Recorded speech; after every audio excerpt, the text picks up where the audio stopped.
let me make the contrast. Today, you're preparing for the second launch of Starship, which has the ability to launch up to 150 metric tons in a reusable configuration. If I'm doing the math, and you're better than this at me, 900 times the capability, roughly, of Falcon 1? Am I getting? Yes. Falcon 1 looks like a child's toy by comparison. It's a staggering achievement, what you've done in 15 years.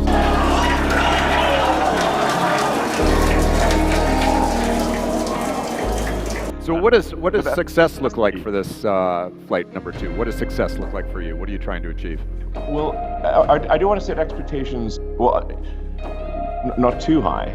So there's a tremendous amount of new technology in this rocket, and with Flight 2, we're actually trying to do hot staging. Onboard view from Starship. And there's views of the Raptor engines on the second stage as we prepare for stage separation. Now, after stage separation, the first stage. But we have a giant custom designed tower with massive mechanical arms that will literally try to catch the booster and catch the ship. Which it sounds insane. I mean, I haven't even seen a sci-fi movie that does this, you know. But in theory, it should work.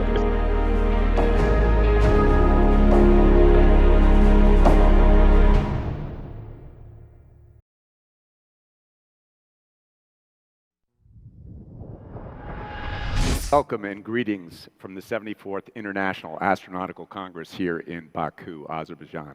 I'm Clay Morey, president of the IAF, the world's largest international space organization with over 500 members from 77 countries around the world. It's my privilege today to host this live stream chat with Elon Musk, who's chairman, CEO, founder, and chief technology officer at SpaceX. Elon is also the winner of this year's prestigious IAF World Space Award that recognizes his exceptional impact on the progress of world space activities through his outstanding contributions in space technology and space management. Welcome, Elon. Thank you. Thanks for having me. Elon, I don't know if you can see, we have a huge packed auditorium here in Baku with a huge also live audience. We're streaming this on X and on the IAF web app, so thank you for joining us today. Let's talk rockets. Absolutely. All right. Let's talk really big rockets. Okay, let me take you guys back in time a little bit.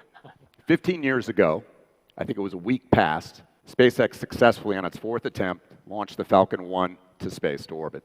And I think it carried, if I'm correct, a 165-kilogram payload. Today, go ahead. It was just a test payload on the 4th launch, so no actual satellite, because the first 3 launches, unfortunately, had failed. So we didn't want to risk the 4th launch with an actual satellite. But we're very happy to have launched a Malaysian satellite on the 5th launch of Falcon 1. Fantastic. So let me make the contrast.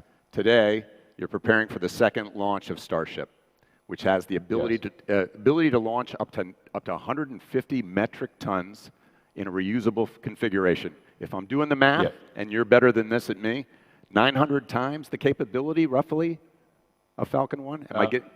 Yes.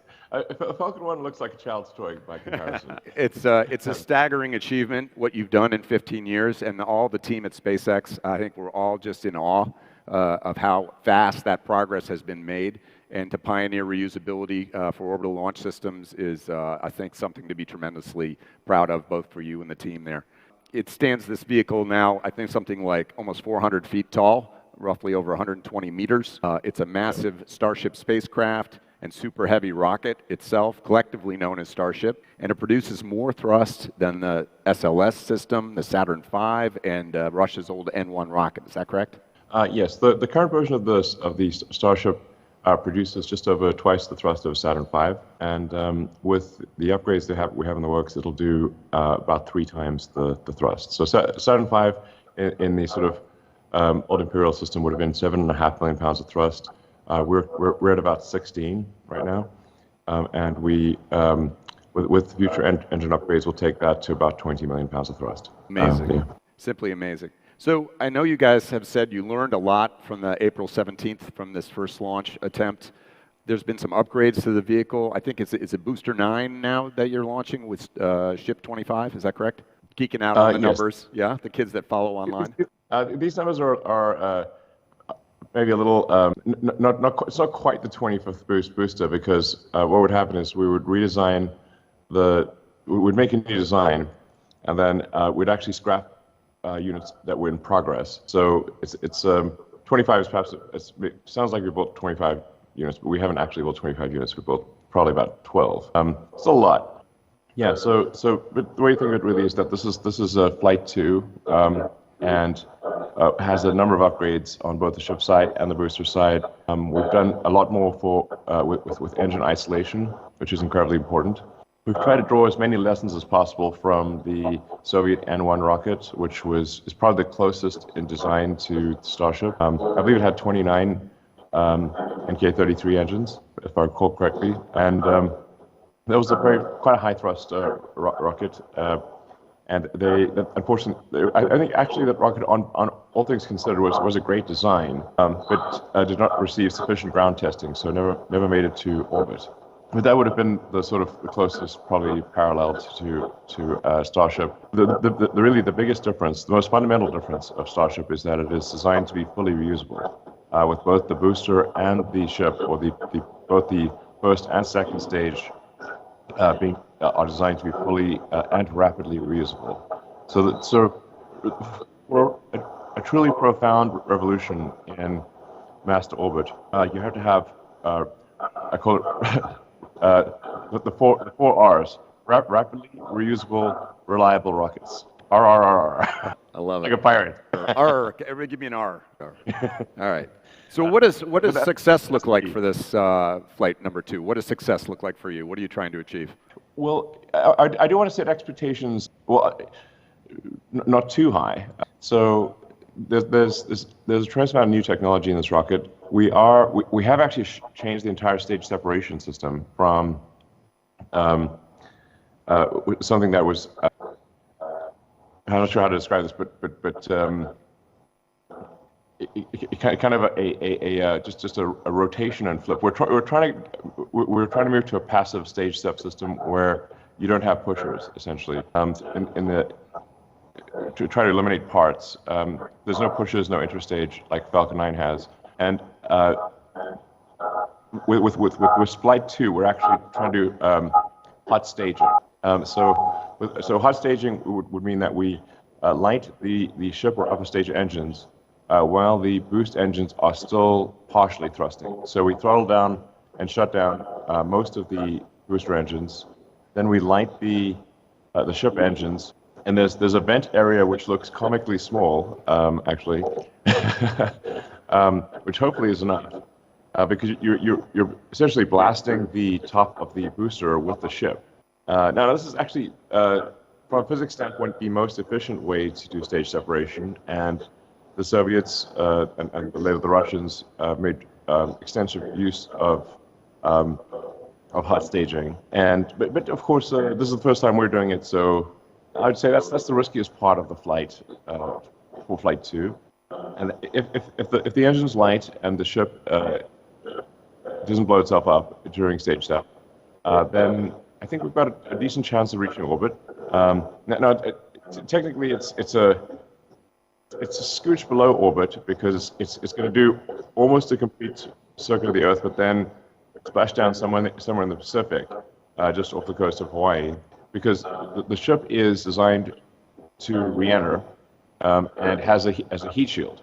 So we want to make, now we don't know if we think it'll work, but we aren't sure if it'll work. So if it doesn't work, we want it to not work over the Pacific, which is a very large body of water, with almost no people on it.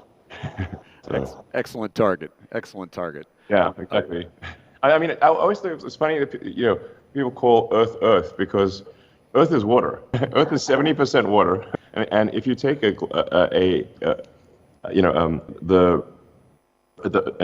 actual round version of the Earth, not a Mercator projection, but at the globe, and you center it on the Pacific, it just looks like water. It's like, where's the land? So anyway, this is quite helpful when you're doing experimental rocket flights. So how many more test flights are coming up, and when do you think you're going to try to catch Starship on a tower? With our giant Mechazilla? Yes. Giant Mechazilla. Listen, I saw Kong versus Godzilla, and that's what gave me the idea. In fact, if we gave our tower legs, it could just tromp around like Mechazilla. But we have a giant custom-designed tower with massive mechanical arms that will literally try to catch the booster and catch the ship. Which it sounds insane. I mean, I haven't even seen a sci-fi movie that does this, you know. But in theory, it should work.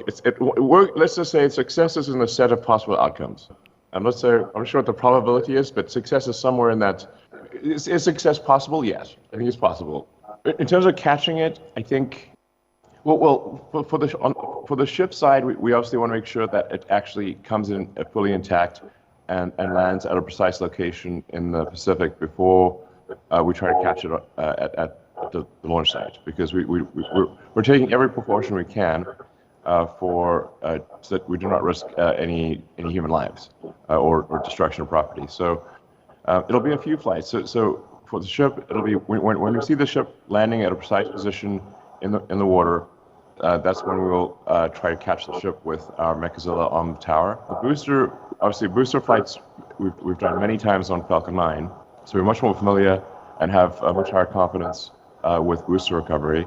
We've actually had the booster boost back to land and land at Cape Canaveral Air Force Base many times, albeit with landing legs, not with the Mechazilla arms. So booster, I think there's a decent chance, depending on when our licenses are granted, that we would catch the booster within the next year, or maybe less than a year, and then hopefully, if we get lucky, we might catch the ship towards the end of next year. And where does the catch take place? Is it Willie Mays in the middle of the outfield over his shoulder, or is it Florida somewhere? No, so both the booster and the ship come back to the launch site. Okay, fantastic. Yeah, that's what I mean by in fact, I mean the thing that since we need a giant tower with customized arms to lift the booster and the ship onto the launch pad, we don't absolutely need it. We can technically do it with humongous cranes on a low wind day, but that's quite unwieldy. The tower with the arms is capable of lifting the booster and the ship even on a very windy day, or moderately windy day. So then it just seemed to me that, well, if we can lift the ship and the booster, the ship onto the launch stand, or the booster onto the launch stand and the ship onto the booster with those same arms, we should be able to catch the booster and the ship with those same arms. We've gotten pretty good with the thruster-based landing, and in fact, we can make the rocket hover in midair. In fact, we were able to do that many years ago. If you look at the old Falcon 9 test videos, which we called Grasshopper, where we'd actually take the Falcon 9 booster and we'd have it just go up and hover at 100 meters and then translate over another 100 meters, then translate back and then come back and land. So we were able to do that really over a decade ago. It's not obviously very efficient with propellant to have a rocket hover, but it can be done. So I was like, okay, well, let's just have the rocket come back and, hover briefly, and have then the arms come together and catch it. So that's the general idea. Is going back to what I was saying. It's not just reusability; it's rapid reusability, and it doesn't get more rapid than bringing it back to the launch site. And so, in principle, the booster comes back very fast. By the way, one way or another, that booster is coming back to land, or it's going to land fast because. With the high thrust to weight that we're aiming for, which is sort of on the order of 1.3 to 1.4, and a staging ratio which is currently about 3 to 1 in favor of the booster. So the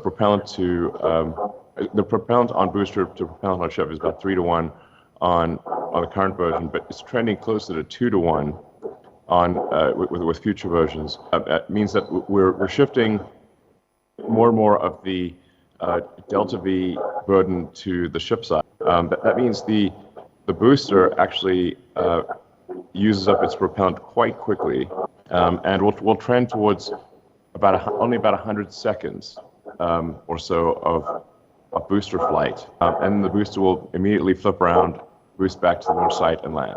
And so it really, we're talking about the booster being back at the launch site in about 4 or 5 minutes, which is pretty wild. It's like a 5-minute booster basically. It's landed somehow, whether it's either crashed or it's landed it's been caught by the arms, one of the two, within 5 minutes. So then it lands back on the launch stand, and you can then refill propellant. The booster, the ship side obviously is going to take a minimum of an hour and a half to get around the planet. Still going pretty fast, but you got to circle the globe. And obviously that depends on what inclination. So what's your launch azimuth, what's your inclination of the booster as to whether it has a flight coming back over the launch site or not. If it's technically possible to do it in a single orbit, depending upon your launch inclination. Very good. So the booster could come back in an hour and a half. The ship could come back in about an hour and a half. Any prediction on when you're going to start deploying satellites? Yeah, I think we will start deploying. I think there's a good chance we start deploying Starlink V3 satellites next year in roughly. Because we before we are confident that the ship, like I said, the hardest part about this, or the part that will take the longest, is solving for safe ship reentry and landing. But before we solve that, we can launch the satellites, because in any case with Falcon 9, the upper stage is expendable. So it's actually fine to start launching satellites even before we solve for ship reusability. That is the hardest part of the equation. So with Falcon 9, we've gotten pretty far with reusability. The booster, it's now highly unusual for the booster to not come back and land. It's gotten quite normal for the booster to come back and land. We now have a couple of boosters that I've done 17, I think 18 flights at this point. And the fairing is also recovered, so the fairing reusability is also solid. But the Falcon 9 design does not allow for reusability of the upper stage. So the Falcon 9 while reasonably rapid, especially if you've got a return to launch site landing, still takes at least a few days to refurbish before you aim. And so with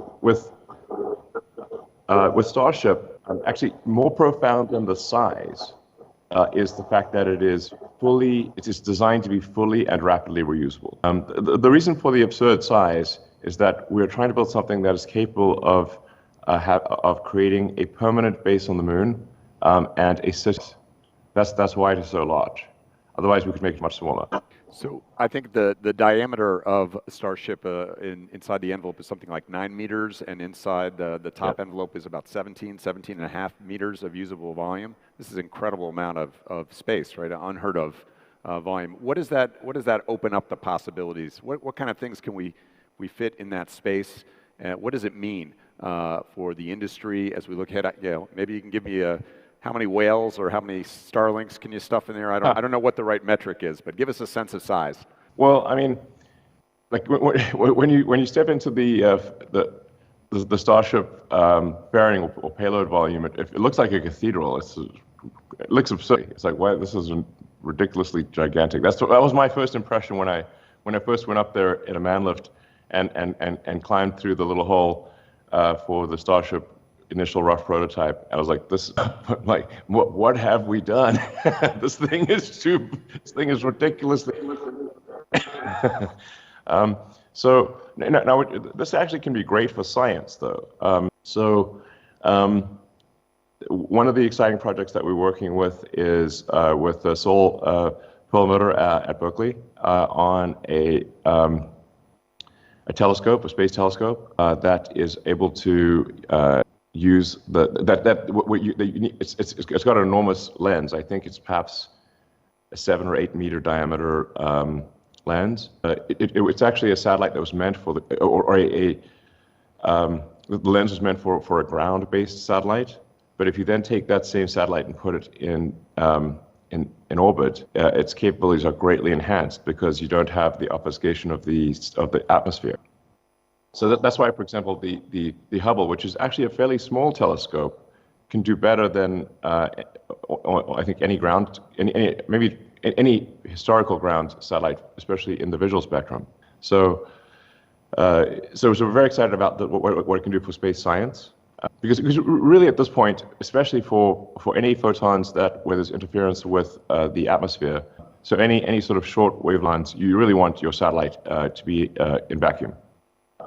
So that's really the future. So I think there's a lot of exciting potential there for planetary, for space science. But like I said, the really fundamentally the reason it's so gigantic is that if you're on a long journey to Mars, I think being cooped up in something the size of a minivan would link to most people. Just so comparison for the audience here, I think the Hubble telescope was something like 2.4 meter diameter. And so you're talking about, I think, 3 times the size, somewhere along that order for the Mir. That's incredible. We've seen some changes down there in Texas at Starbase. I don't know if that's where you're streaming from here today, but there's a new factory that you're working on to enable a faster manufacturing rate. Can you talk to us a little bit about that? What are your goals? What are you trying to achieve with the new factory? Yeah, so we are building a giant factory for a giant rocket, and I mean, honestly, I recommend people visit Starbase. As it turns out, it's on a state highway, so I think it's one of the rare situations where, and I actually don't mind. I think it's kind of cool that they can actually drive within a literal stone's throw away from the factory and the launch site, and actually see the rocket firsthand. And in fact, if you go on the internet right now, including on the X platform, there are people who are live streaming at 24/7, the entire construction, launch pad, everything. So it's people say like, well, can I go see it? It's so easy to go see. You can just literally fly to Brownsville and drive to the beach, and you can see it literally a stone's throw away, the factory and the launch site. So anyone who wants to do that, I recommend it. It's very, very easy. No permission required. So yeah, we're building this giant rocket factory. The engines are still manufactured in California at SpaceX headquarters in Los Angeles, which is also an odd location. That's where we built the Falcon 9 rockets and the Dragon spacecraft. Really, about 5 minutes from LAX, at sort of what used to be a Northrop headquarters, I believe. But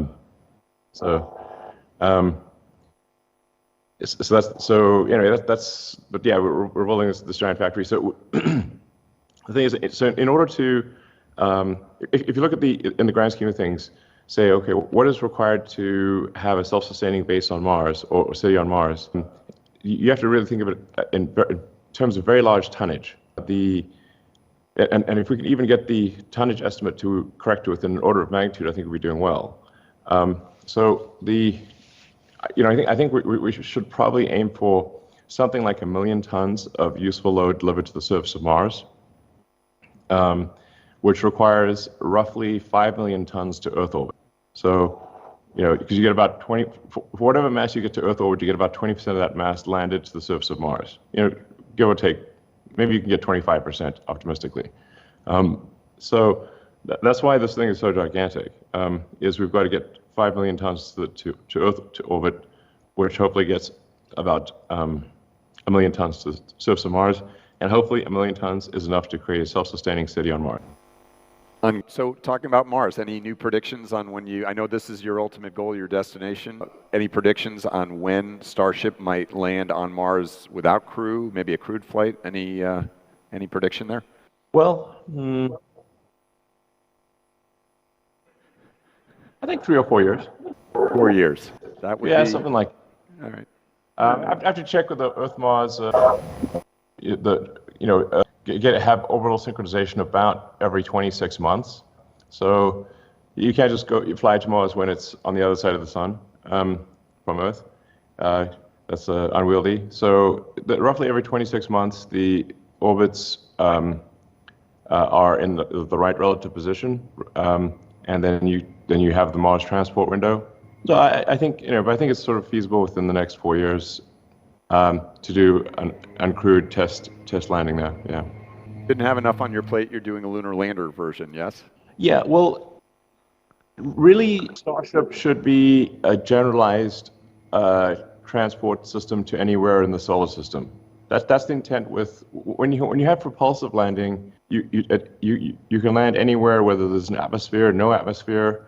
It's not really dependent on water. Obviously, for crewed capsules on Earth, we've generally gone with parachutes and water, or and in Russia it's on land, but then they need retro rockets right at the end to things down. So a propulsive system should generalize to be able to land anywhere on a solid surface, anywhere on in the solar system. So the moon, while it's sort of dusty, the moon is actually harder than it's not just a big dust pile, so it's harder than you'd think. The lunar. So I'm sort of optimistic that we can take a Starship that's fairly unmodified from what would land on Earth or Mars. Obviously, you need legs, but apart from that, I suspect you could land the Starship with minor modifications on the moon. And the same would go for once you have a propellant plant on Mars, you could then go to the asteroid belt and the moons of Jupiter. If you can establish a propellant plant there, then you could go to moons of Saturn, and ultimately all the way out into the Kuiper belt. And what you're talking about requires propellant transfer, obviously, in orbit. Can you explain to everyone watching why that's necessary and how it works, and how you work to progress to make that propellant transfer? So, really, propellant transfer is a similar problem to just docking. Now, we've gotten pretty good at docking with the Dragon going to the space station. And docking with the space station is really quite difficult because we didn't design the space station, and the space station has a lot of complexities and has. So we have to be extremely careful, and so docking with the space station takes, I would say, it's far more difficult to dock with the space station than it would be to dock with our own spaceship. And so propellant transfer just really means that we send a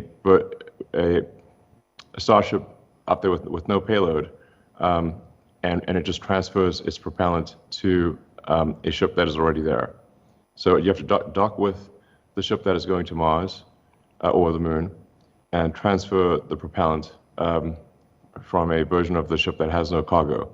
Now there'll be a future sort of tanker optimized version of Starship where we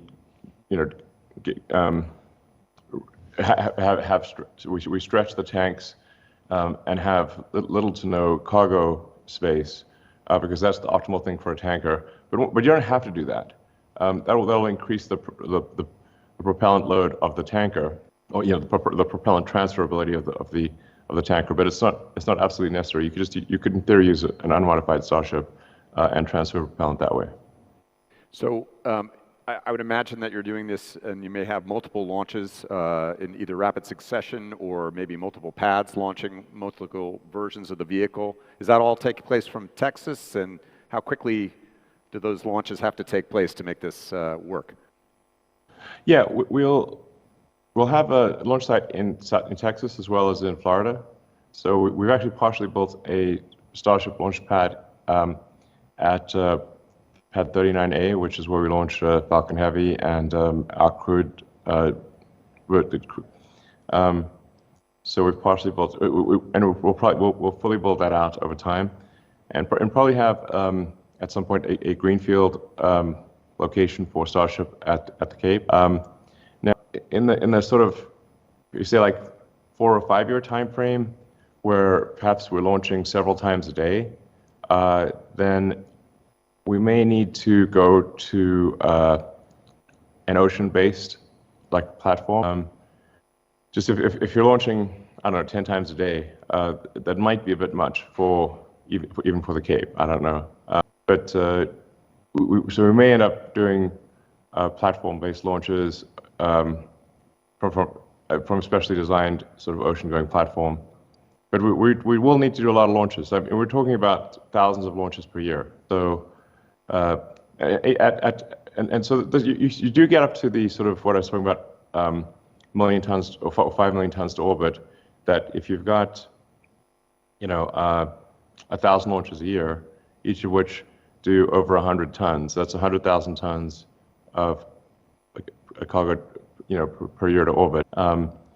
That's still not quite enough. I think we'd want to get to roughly 1 million tons of orbit per year, to Earth orbit per year, which would mean that you get to 1 million tons to Mars in 5 years. Now, these are very big numbers, obviously.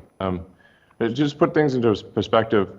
All of Earth launch capability right now, apart from Falcon, is about 400 tons to orbit per year. Falcon 9 this year will do, I think, around 15 or 1,600. So Falcon 9, it's already doing about 80% of Earth mass to orbit. And next year, we expect to increase that by about 40 or 50% on the Falcon side. So,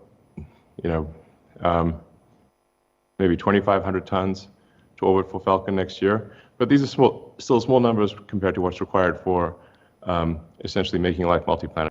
For making life multiplanetary, you've got to be in the sort of hundreds of thousands to millions of tons to Earth orbit per year.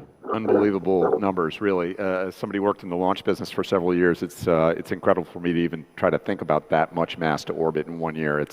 That's crazy. Yeah, it's absolutely crazy. Ludicrous mode, I think. Yeah, for launch. Very much so. Yeah. But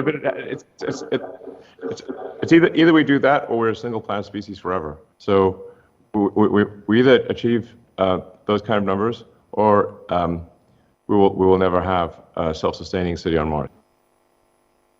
To building this amazing launch system, you're also working on a Polaris mission that's going to allow, I think, Dragon to open and have people actually floating in space, doing an EVA, and you're building a spacesuit for that. So you can talk to a little bit about that spacesuit, and can you use that same suit on the Moon and Mars? Other missions?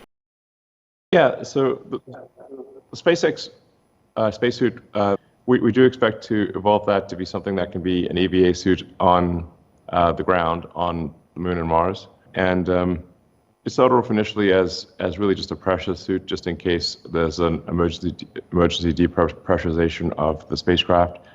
So it was basically like a self-contained life support system in suit form. And obviously we'll retain that capability, but now for an upcoming flight, we want to do an EVA or extra vehicle, basically go float around. Still on a tether, so it's not going to be an independent little spacesuit that's just flying around. We could do that, and maybe that'll happen on a future flight. But it will be a tethered EVA. So you're just out there floating in the void, connected by a thin cord to the. Amazing. You put a Tesla in space. This was like an amazing thing to see, a Tesla actually flying into space. So you've already put one of the vehicles in space. Are you thinking about making a Tesla rover, maybe Moon or Mars? Any ideas for a Cybertruck on the Moon? It would look cool. Now, the nice thing about electric cars is that obviously do not require oxygen to. They're not combustion cars, so they don't have to ingest oxygen from the ambient atmosphere. Yeah, I think Tesla could easily make a car that, like a Cybertruck lunar variant, just get the Moon option package. Yeah, I mean, the reason that we launched the car, the reason we launched the car with Heavy, I should say, is it's that we want to have something that was exciting as a initial payload, but where the loss of the payload would not be catastrophic. So people wonder why is my car orbiting Earth and Mars? Because it's in an elliptical orbit, and actually it almost touches like the edge of the asteroid belt and goes past the orbit of Mars. It's just that we weren't sure if the first flight of Heavy would fail or not. And we wanted to just have a payload that was more exciting than a pump. I thought it was brilliant, really a masterstroke in terms of getting attention of the world, really, to put that in orbit. Can Starship be used as a space station? How long could it stay in orbit, and what would be the purpose of that? How could that work? So how long could Starship be in orbit? Yeah, could it be its own space station? If you wanted to put a Starship up with the capability, a laboratory, how long could that could it stay in orbit and still? Oh, there's no real limit. It could stay in orbit for a very long time. The volume of the Starship fairing is roughly comparable to the volume of the International Space Station. So there's about 1,000 cubic meters of volume in the fairing. And I think space station's a comparable amount. And would have the power to run a lot of the experiments? Sorry. Yeah. So given that it's a similar volume to the space station, you could do what you're doing in the space station on a Starship if you want. But there's no limit to how long it can stay up there. It's really just you need solar panels, battery, and some thrusters to maintain orbit. How about point-to-point transportation? I know when you were in Guadalajara at the IEC, you kind of hinted at a little bit of the point-to-point capability of transportation. I can't remember the exact amount of time to get from one side of the world to the next, but can you talk about that? How do you see the future of point-to-point using Starship? Yeah, so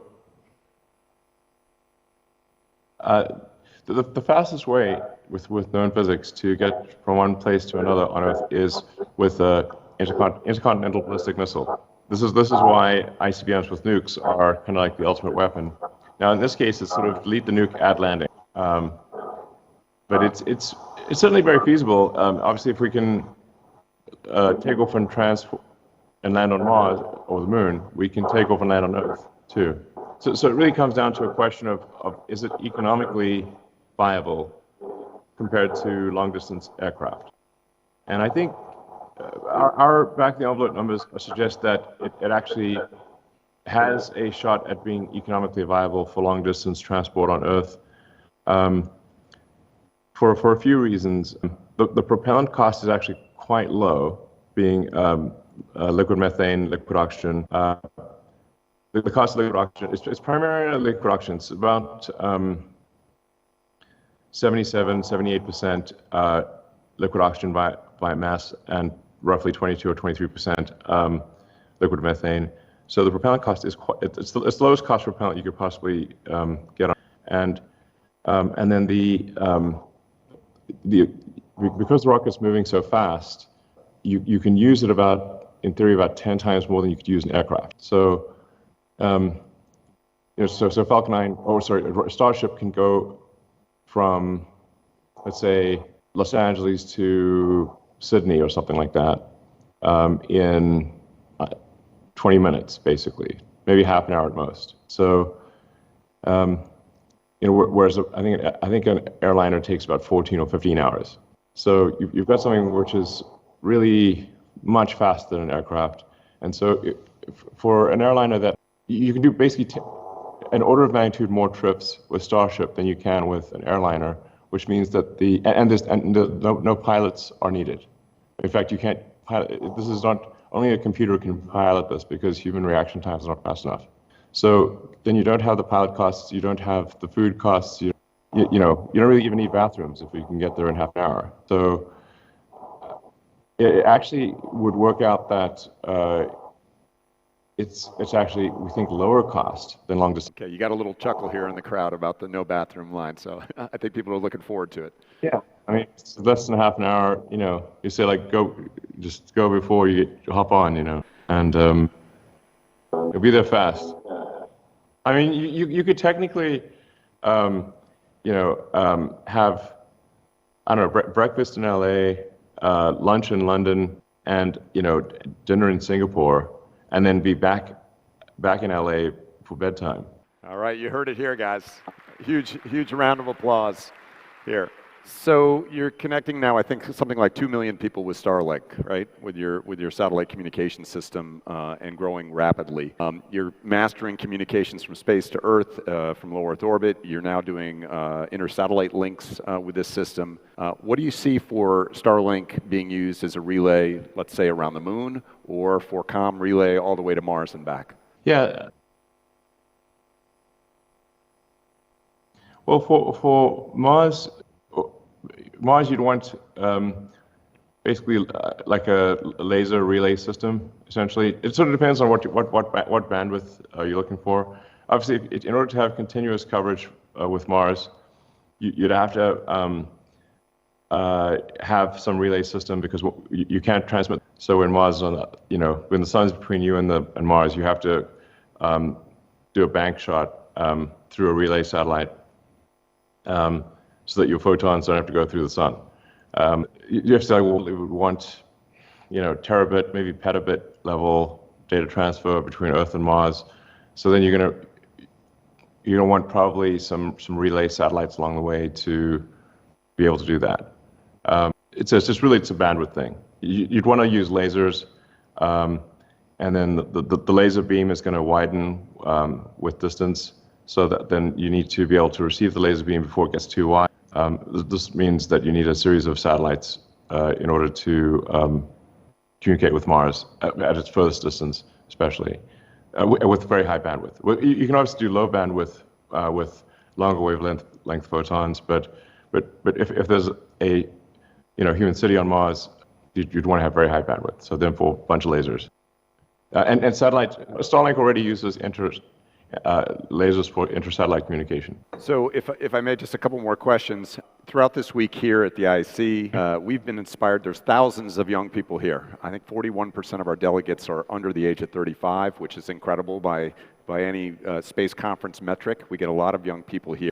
There's delegates from the Space Generation Advisory Council, from the Future Space Leaders Foundation, from the YP program here at the IAF. Do you have a message for these young people, the young engineers and scientists that are here? Many of them have been inspired by you. Anything you can say to them about pursuing a career in space, or what motivated you to do all the things that you're doing? Yeah. I mean, I'm interested in that which furthers civilization. And I think we want to expand the scope and scale of consciousness so as to better understand the nature of the universe, and even to understand which questions to ask. One of the most inspiring books I ever read was The Hitchhiker's Guide to the Galaxy, where they're trying to understand the meaning of life in the Hitchhiker's Guide, and the larger message of The Hitchhiker's Guide to the Galaxy is that you actually need to know what questions to ask about the answer that is the universe, and we don't yet know what questions to ask.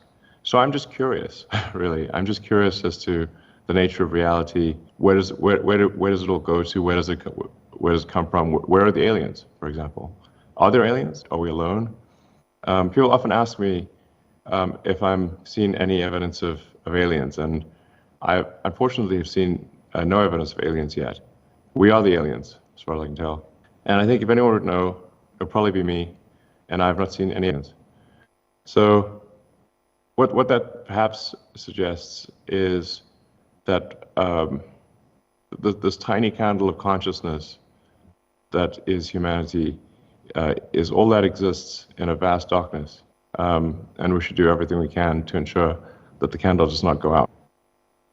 Found.